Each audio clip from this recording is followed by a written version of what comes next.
Hello guys, मेरा नाम है आदर्श और आप सब देख रहे हैं स्टूडेंट्स किंगडम। आज का जो हमारा टॉपिक है वो है फैक्टराइजेशन।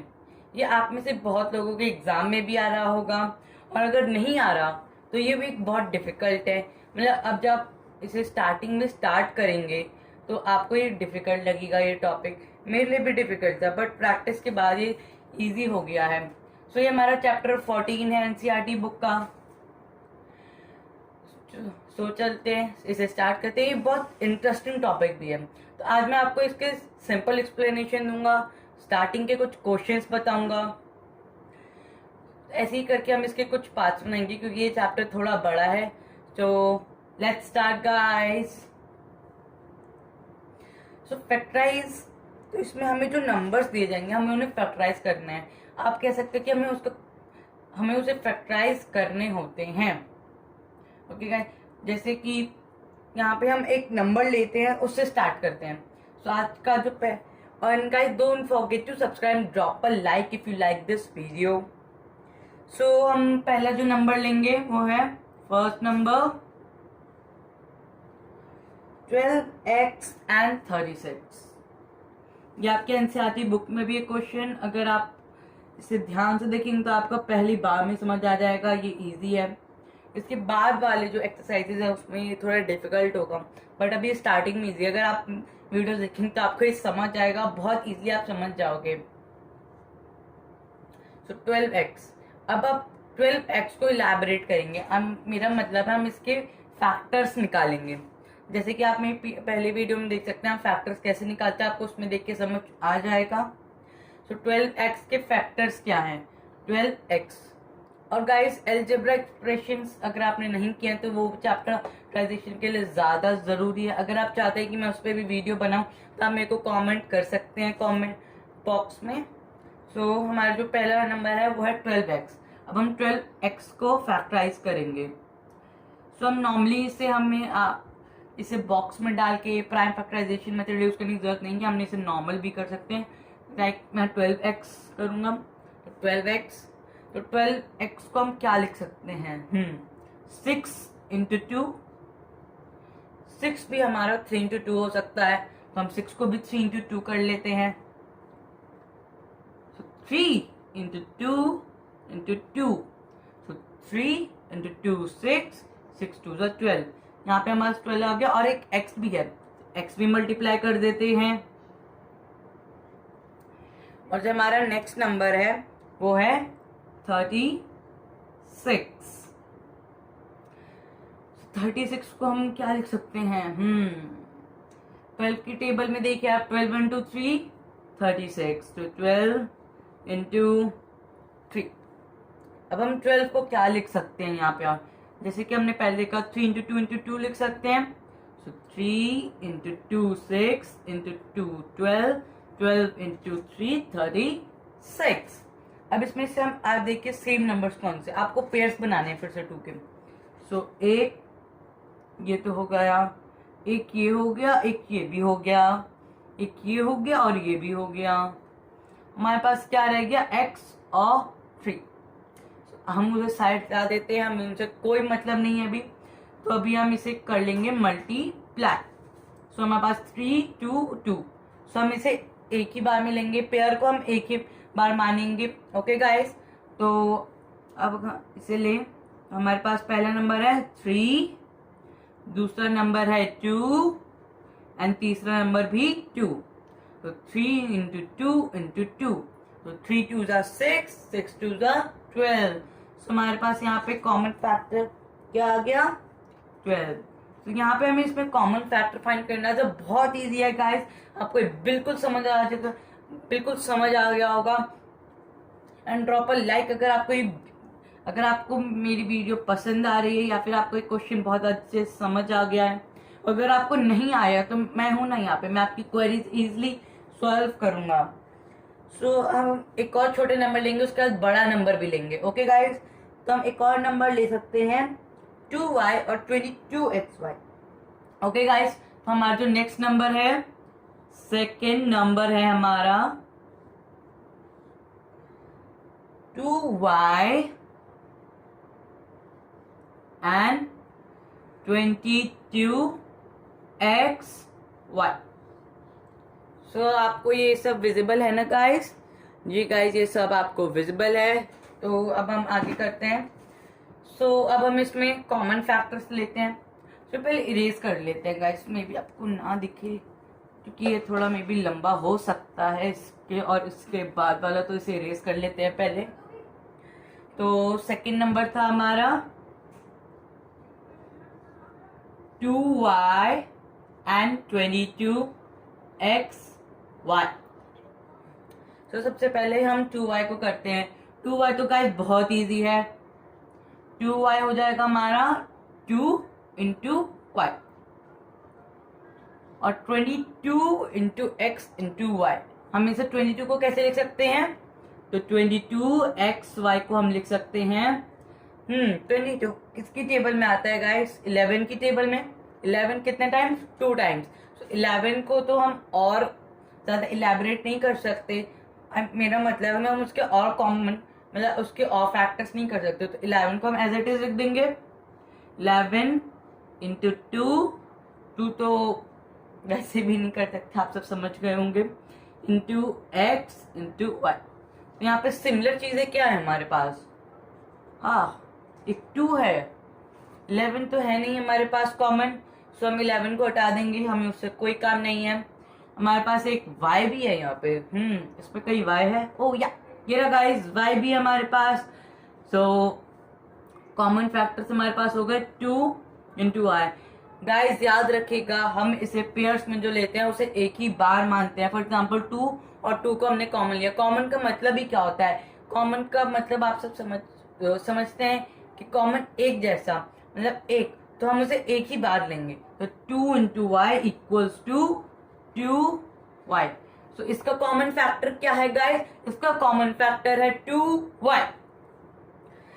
सो अभी तो हमने छोटे छोटे नंबर्स लिए हैं, इजिली हमने इन्हें कर लिया है, बट हमारे पास बड़े नंबर्स भी हैं जिन्हें हम करेंगे।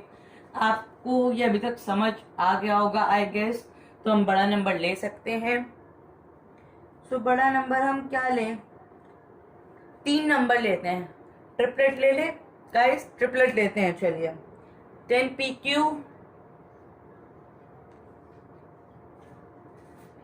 10pq 20pr and 30rp and 30rp। Guys ये चीज इस पे ध्यान रखिएगा कि हमें इसमें तीनों में कॉमन चाहिए। हमें इसमें 2 में, अगर कोई 2 में कॉमन है और अगर 3rd में नहीं है तो वो हम नहीं लेंगे, हमें उसकी कोई जरूरत नहीं है। तो आप सब इसे ऐसे समझिए कि ये 3 फ्रेंड्स हैं। इन अगर ये 3 एक चीज पे, अगर फॉर एग्जाम्पल 10 बोलता है मुझे मूवीज देखना है, 20 बोलता है कि मुझे फैंटेसी आइलैंड जाना है, 30 बोलता है मुझे अम्यूजमेंट पार्क जाना है। सो अगर आप देखें तीनों मैच नहीं कर रहा, और अगर ये बोले मूवीज जाना है, 20 को फैंटेसी आइलैंड, 30 को भी फैंटेसी आइलैंड, तो ये 2 सेम है, तो ये जा सकते हैं। मतलब तीनों तो एक साथ नहीं जा सकते, तो मतलब हमें तीनों एक साथ चाहिए, मतलब तीनों एक जैसे। सो हमें 2 डिसीजन पे नहीं जाना, तीनों मतलब तीनों को यूज करके तीनों के कॉमन फैक्टर्स चाहिए हमें यहाँ पे। सो मैंने आपको एक अच्छा एग्जाम्पल दिया, मेरे को अचानक से याद आ गया, मैंने आपको एक अच्छा सा एग्जाम्पल भी दे दिया है। सो हम सबसे पहले 10pq के फैक्टर्स कर ले 10pq के फैक्टर्स निकाल लेते हैं। सो 10pq, तो 10 किसकी टेबल में आता है? 2 और 5। सो मतलब 5 की टेबल में है 2 टाइम्स, 2 की टेबल 5 टाइम्स, सेम बात है guys. So 5 into 2 and we are here with p and q। so pq को हम मल्टीप्लाई कर देंगे p into q। Next number हमारे पास क्या है? 20 p r। सो हम 20 को क्या लिख सकते हैं? 10 इंटू 2 लिख सकते हैं गाइस, और 10 को हम क्या लिख सकते हैं? 5 इंटू 2। तो यहाँ पे क्या हो जाएगा? 5 into 2 10 into 2 20 into p into r। अब हमारे पास है 30rp। गाइस ये भी याद रखिएगा, अगर वेरिएबल्स इस साइड हो इस साइड हो, अगर वो सेम है तो उससे कोई फर्क नहीं पड़ता, वो किसी भी साइड हो। सो हमारे पास 30 को हम क्या लिख सकते हैं, 6 × 5 गाइस, तो 6 × 5, और 6 को हम 6 के फैक्टर 6 को अगर हम फैक्टर करें तो उसके और कितने फैक्टर्स हो जाएंगे, 3 × 2। सो 3 × 2 × 5, so 3 × 2 6, 6 5 so 30 into R into P। Guys अगर आप चाहते हैं क्लैरिटी के लिए आप जो टर्म्स है उनके नीचे ही लिख सकते हैं जो सेम है, बट यहाँ पे मैंने क्वेश्चन के हिसाब से लिखा है कि आप समझ जाइएगा। तो सबसे पहले हमारे पास 5 इसमें भी है, 5 इसमें भी है, 5 इसमें भी है। सो हमारे पास तीनों में 5 है। सो ये हमारे पास एक पहला पेयर आ गया, पहला कॉमन फैक्टर आ गया, कॉमन फैक्टर। सो सेकंड 2 इसमें है, 2 इसमें भी है, और 2 इसमें भी है। और यहाँ पे एक और 2 है, हमारे पास और 2 तो है नहीं, तो ये हम इस 2 को साइड कर देंगे। हमारे पास है नेक्स्ट है हमारा P। P किस किस में है, इसमें है P, इसमें भी है, इसमें भी है, वाओ इसमें भी P है, इसमें Q है, इसमें Q नहीं है, इसमें भी Q नहीं है, इसमें R है और इसमें R है, पर ये दोनों नहीं होंगे क्योंकि हमें तीनों में कॉमन चाहिए, मतलब तीनों में एक जैसे ही चाहिए, और जो एक जैसे नहीं है मतलब जो अनकॉमन है उसे हम साइड कर देंगे, हमें उसकी कोई जरूरत नहीं है। सो अब हम इसके कॉमन फैक्टर्स ले लेते हैं। सो हमने निकाले थे 5 इंटू, नेक्स्ट हमारा था 2, और एक और था हमारा P। सो इसका क्या आंसर हो जाएगा, 10P। सो हमारा जो कॉमन फैक्टर है वो यहाँ पर हमारा निकल चुका है, जो कि है 10P। सो आप सबको ये विजिबल है गाइस, जी हाँ तो ये सब विजिबल है। सो जो हमारा आंसर है वो है 10P। तो हमारे पास 3 क्वेश्चन तो अब हम कर चुके हैं, अगर एक और बड़ा करें तो आई थिंक आप सब को और क्लैरिटी मिल जाएगी।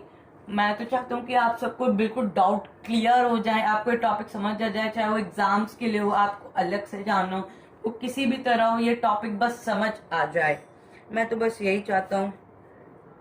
सो एक और ले लेते हैं हम, थोड़ा इजी ले, थोड़ा मीडियम क्वेश्चन, नहीं ज्यादा हार्ड नहीं ज्यादा डिफिकल्ट, कि आपको समझ भी आए और थोड़ा सा इजी भी लगे। तो हमारा जो थर्ड है वो होगा हमारा 2C 3x² and 4। 2C 3x² and 4। सो हमारे पास यहाँ पे फिर से 3 टर्म है गाइस, फिर से मैं एक बार और बोलता हूँ कि तीनों में कॉमन होने चाहिए, 2 में कॉमन हुए तो वो कॉमन फैक्टर नहीं होगा, तीनों में कॉमन होने चाहिए। सो 2C हम करते हैं।